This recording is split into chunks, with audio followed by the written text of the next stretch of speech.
Geek Therapy Radio.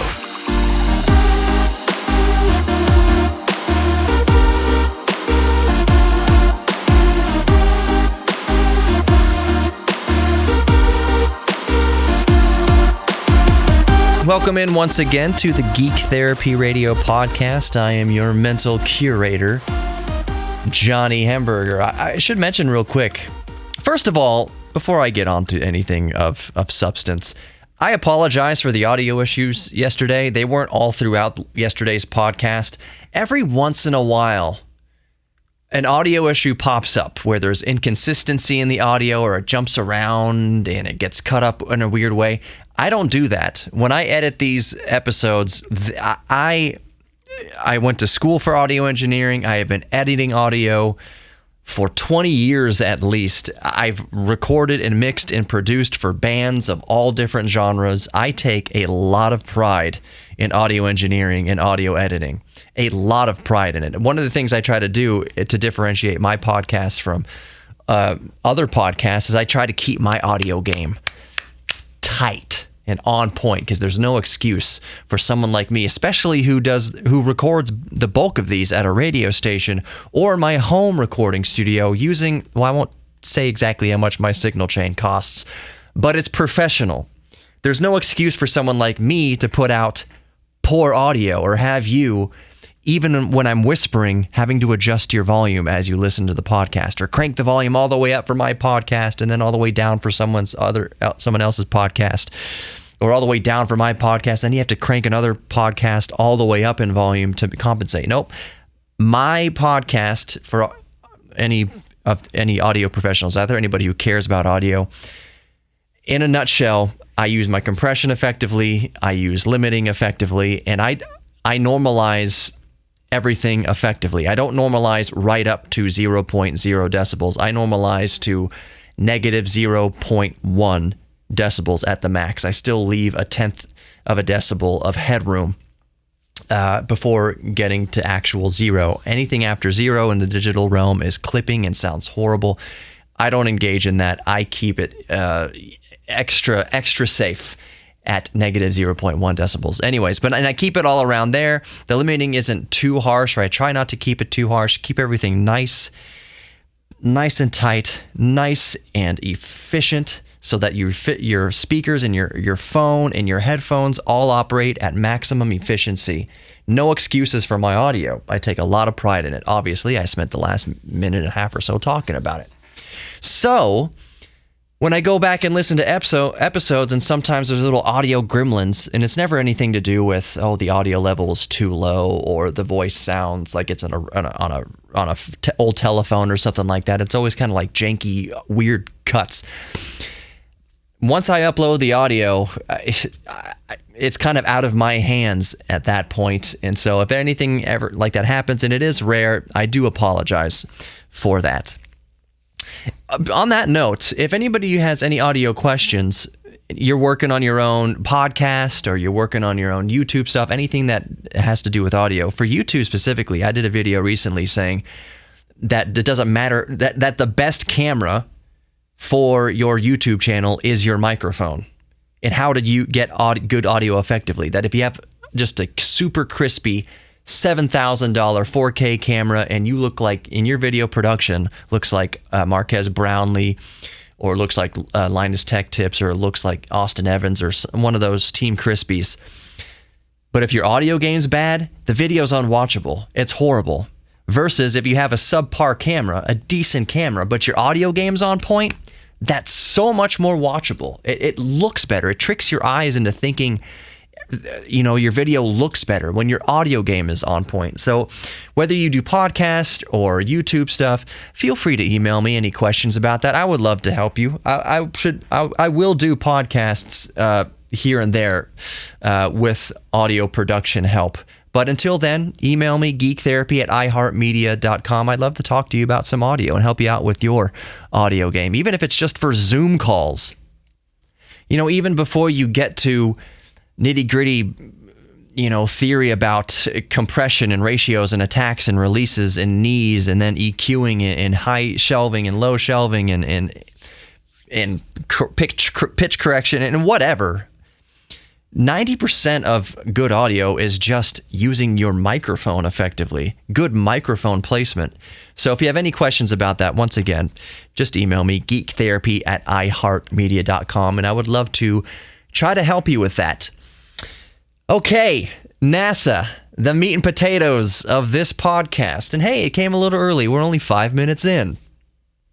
For me and for Geek Therapy Radio, that's pretty good. That's getting to the point quickly. Hence the timestamps. So I've been re-falling in love with my drone.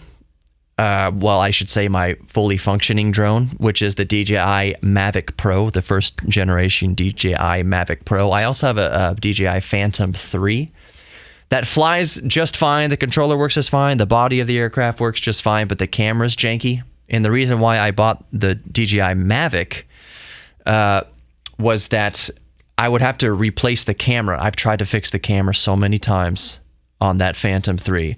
But a new 4K camera would be a few $100s, and I figured, man, if I'm going to be spending a few $100s anyway, I might as well get the Mavic, which folds up and it's much more compact and it travels a lot easier. So I got the Mavic Pro, and this was like 2 years ago that I got the Mavic Pro. New Mavics have come out. The Mavic Pro, second generation Mavic Pro 2s, the Zoom, Mavic Air, Spark. There's been a lot of drones to come out from DJI since I bought the Mavic Pro.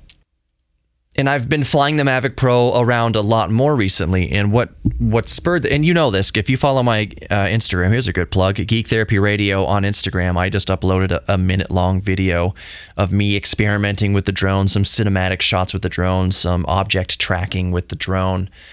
I put it on YouTube also, Geek Therapy Radio on YouTube. But just follow, really Instagram's the best way to do it. It's a 1 minute thing. Geek Therapy Radio on Instagram. So I've been flying it around more recently, and what kicked it off was the video I did, yes, with the 8-bit guy.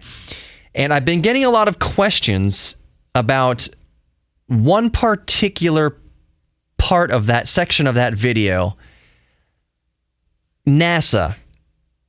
Now, David and I have been talking about that video, coordinating that video, for several weeks beforehand, and one of the big questions came up.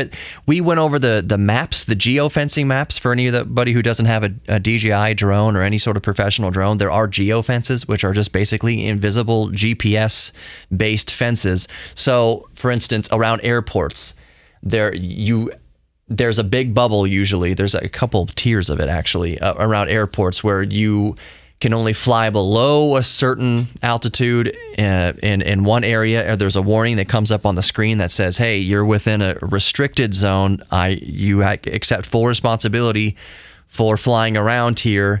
You have to click yes and click accept, and you can fly around there in a restricted way.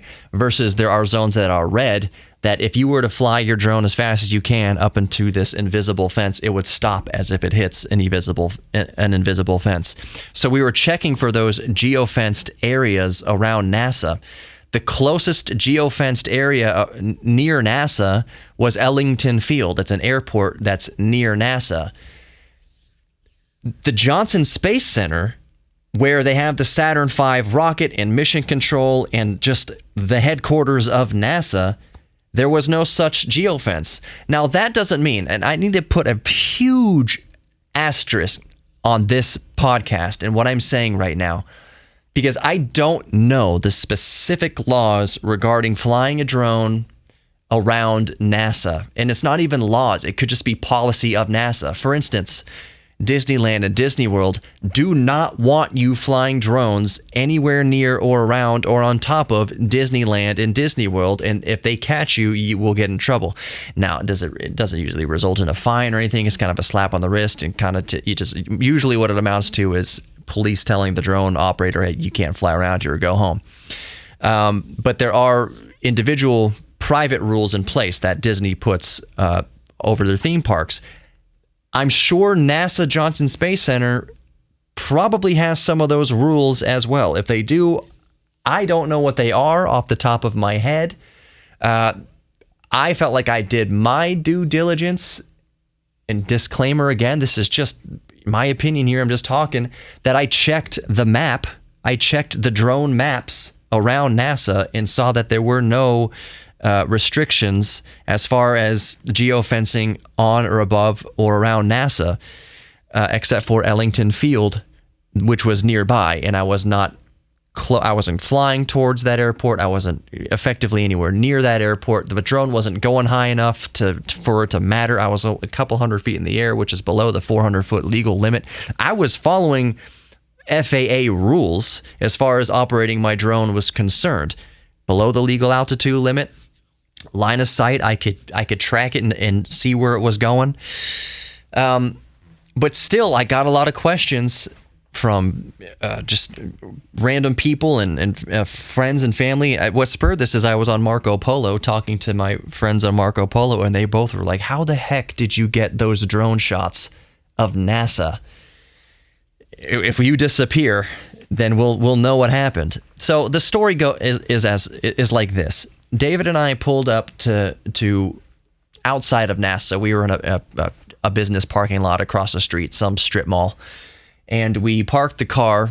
We were in his Tesla at that point. And I told David that my main mission every time I fly the drone, no matter what it is, if it's just in a park or in my own backyard or whatever, is what I do is I go to altitude as fast as possible and get the drone out and on and up in the air as fast as possible, as to not draw attention. And I don't just mean attention from police or attention from business owners or things like that. It's just from anybody. If I'm out in public and people in the park, oh, what are you doing over there with that drone? It's just to avoid all of that. Just get it up in the air, up over people's heads where they are less likely to hear it and see it, and then do whatever I need to do up there without drawing attention. Instead of taking it up to just 20 feet above the ground and then flying it over to where I want to be. Everyone's going to see that. People might be inconvenienced by that. It's going to draw attention. So that's what I told David. We're gonna pop it up, see what we can see around NASA. Maybe there's invisible geofences. Maybe NASA has some sort of security team that's looking for drones. Maybe they have drone jammers where they can jam the drone signal or take over the drone or track me in any more specific sort of way. My drone is registered with the FAA anyways. So I figured if there's security, we'll find it and we'll deal with it at that point. As I told David, I said specifically, we'll stop flying it when the black SUVs show up. When the men in black show up, I'll take the drone down or we'll deal with it then. But as far as there's no signs up anywhere that I can see that say no flying drones, there's no geofencing, there's no nothing. So I took the drone up. And there's a point to all this. I have a speculation of why that is, but we'll get to in a minute.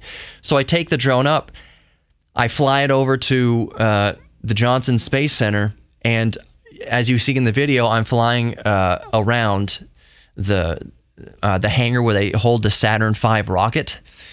I got down I was no lower than 100 feet off the ground. I didn't want to get down that low. It was still at a very safe altitude, but I probably could have landed it in that field in front of the Saturn V rocket facility.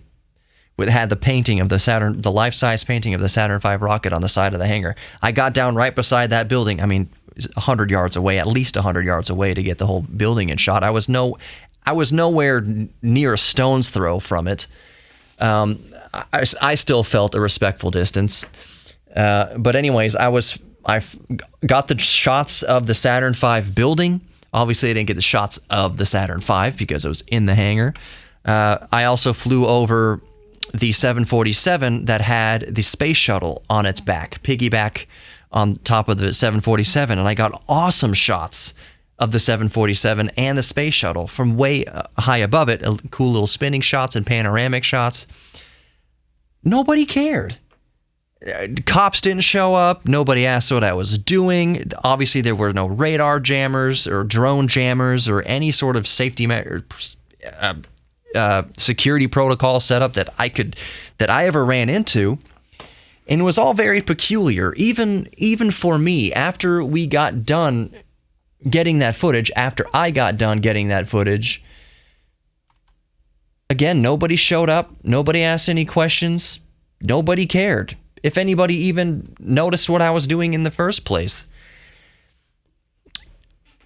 The conclusion I came to, because it was very curious how I was able to get away with something like that. And I hate to use those words because it didn't seem like I was getting away with anything. It seemed like everything was fine. The only conclusion I could come to is this. Maybe there isn't. Well, I'll rephrase this. There was nothing that I would see with a consumer drone that you can buy at Best Buy that the Russians couldn't have seen over the past 50 years of spying. I would imagine NASA, the headquarters of NASA in Houston, Texas, or Webster, Texas, technically, I would imagine that they are pretty secure as far as aerial photography is concerned. And again, they know during the space race, they knew the Russians and the Chinese and whoever else would be spying on them from the air for decades. So what was I going to see with my $1,000 drone or whatever it cost at the time? I don't know. Versus a $500 million satellite or a $5 billion spy plane. What was I going to see with my Mavic? With my toy drone, basically. And the answer is nothing.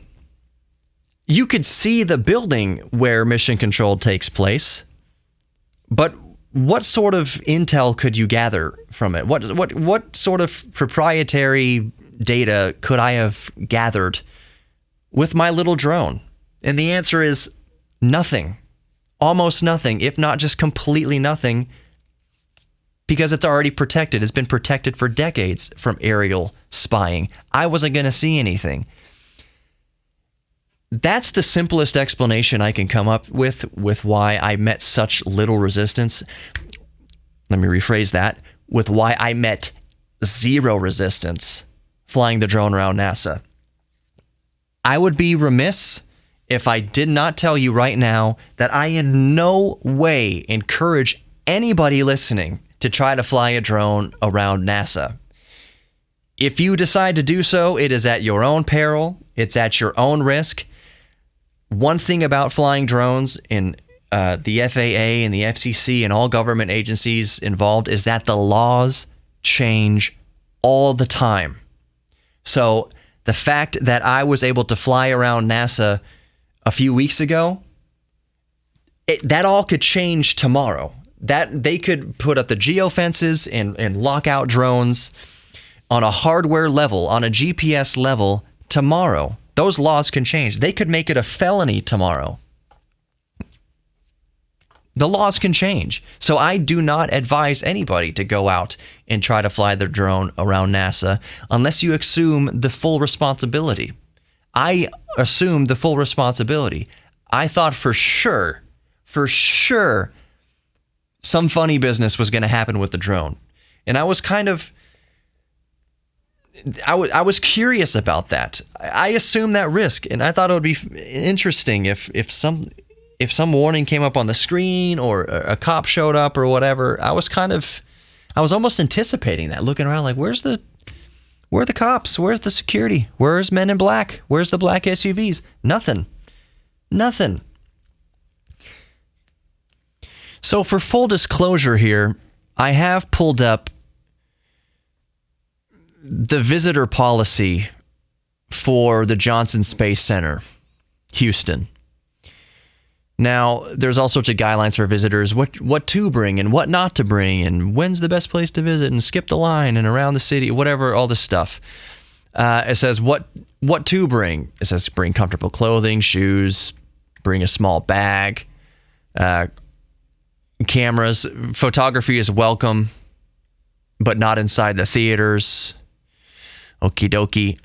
So what not to bring? Obviously, it says weapons, luggage, alcoholic beverages, food and coolers, pets, with the exception of service animals. But the interesting thing is here, camera accessories and equipment. This is under what not to bring. Camera accessories and equipment. Large camera equipment, tripod of any kind, tripods, monopods, gimbals, and selfie sticks, action cameras, GoPros, DJI, etc. External lighting, aerial drones, camera lenses longer than 6 inches, and audio equipment are not allowed at Space Center Houston. There's a section right here. It says aerial drones. It's very short. Aerial drones. Visitors cannot use aerial drones at Space Center, Houston. Now, I wouldn't call this gray area, but you have to think about what they're saying here. First of all, I mean, on a technicality, no, I'm not a visitor of Johnson Space Center. I was outside. I was quarter mile, half mile away from Johnson Space Center.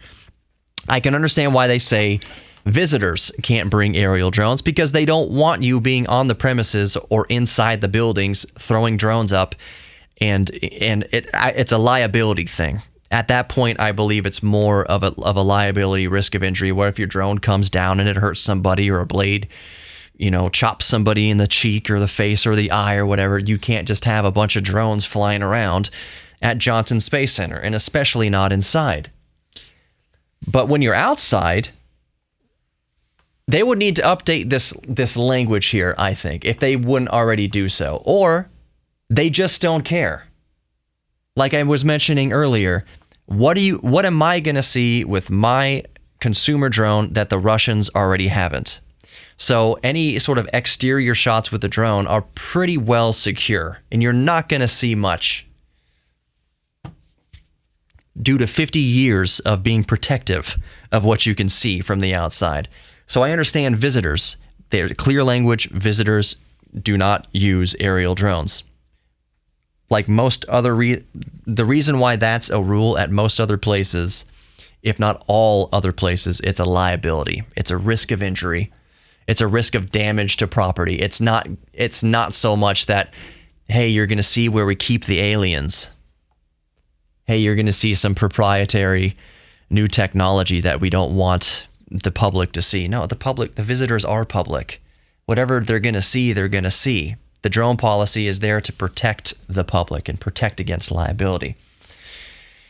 So, obviously, they don't really care. That's the only language I could find, was visitors not to use it. Was I in the right? Was I in the wrong? I don't know. History will tell. If the government wanted me, they could have already got me. Like I already mentioned, my drone is registered with the FAA already. It was linked with GPS and to the cellular data network. They knew I was there. They knew what I was doing. It is on the records already. The entire flight path is on the records and in the records. At any moment in time, they could come get me or call me or take some sort of action against me. They haven't. We're talking about the U.S. government here. They know that I was there. They could track me with my phone.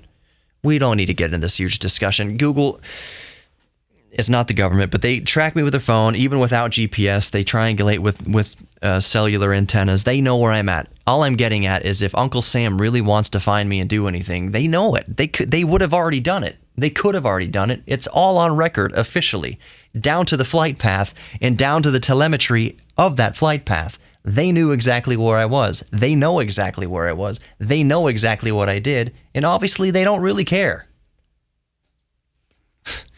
It's just, it's funny. And it's kind of fun to think about and geek out about. And it's fascinating because, like I mentioned earlier, laws change all the time. How much freedom are we going to have as consumers with drones going into the future? Odds are we are not going to have much. There is legislation on the books that they're trying to pass, which would make it so that any aircraft, I believe over half a pound, if not a quarter of a pound, any aircraft over a certain weight would have to be registered with the FAA. That doesn't just mean drones. That means if you have built a RC aircraft with your grandfather 50 years ago, a nitro-powered, aircraft, and it weighs over half a pound, which I would imagine most do. You've made it out of wood and fabric, and you've put blood, sweat, and tears into it, and it's in a connection with your deceased grandfather. That means that technically the law would make it so that you have to put a GPS tracker on that RC aircraft, register it with the FAA, and have that that aircraft connected to the cellular grid at all times. It would need a 4G or a 5G chip in there and be connected at all times, which is ridiculous. I have talked about this on a past episode. in depth. We don't need to go into it again. All I'm saying is that laws change, not just for drones, but they want to come after all hobbyist aircraft. It's an entire can of worms that I've covered ad nauseum in the past on Geek Therapy Radio. It's a travesty, really. I understand why they would want to do it with drones. As drones get better and better and more capable and have more and more technology, that any average old schmuck can walk into Best Buy and buy a very powerful, very feature-packed, high-resolution camera drone. I understand why you want to. I understand the desire to regulate that.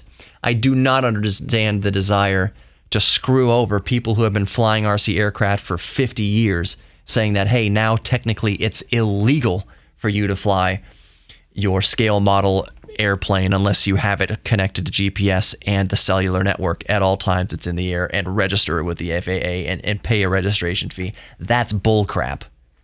That is pure bullcrap. But I've talked about it, and I'm sure I will talk about it again. I'm going to save some things. I'm going to start wrapping up here. It's probably going to be around 30 minutes of a podcast here. I'm going to hold myself to that. The PlayStation 5 was launched. Well, not launched today. We got our first glimpse of the PlayStation 5 today. I will talk about the PlayStation 5 more on the radio broadcast, which, of course, I will podcast as well. But I'm going to talk about the PlayStation 5 on this week's radio show, so stay tuned for that. I'm going to talk about Apple.